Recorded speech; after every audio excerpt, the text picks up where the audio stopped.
Na, primenu, jog už ką yra suteikiami baudos taškai šioje rungtyje. Na, mesta kliūtis 4 baudos taškai, jos išvertimas taip pat traktuojamas kaip ir metimas, taip ir baudžiamas taip pat 4 baudos taškais. Stojimas prieš kliūtį taip pat 4, prajojimas ir darimas rato vadinamo volto taip pat baudžiamas 4 baudos taškais ir dar pridedamas taškas, jeigu tokia klaida pasikartoja 2 kartus, duetas yra šalinamas. Ir taip pat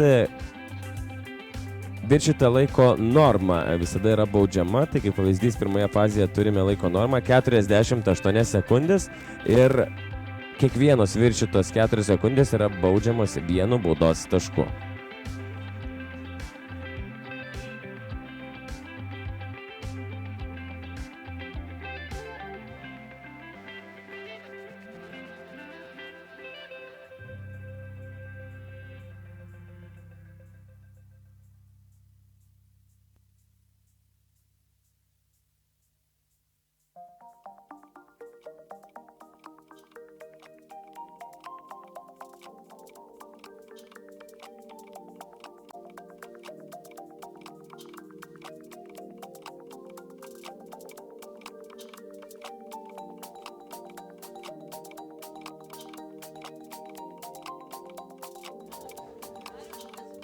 Finišuoja Simas Pužauskas ir Celebrity. 8 baudos taškai per 34 ir 87 sekundės dalis antroje fazėje.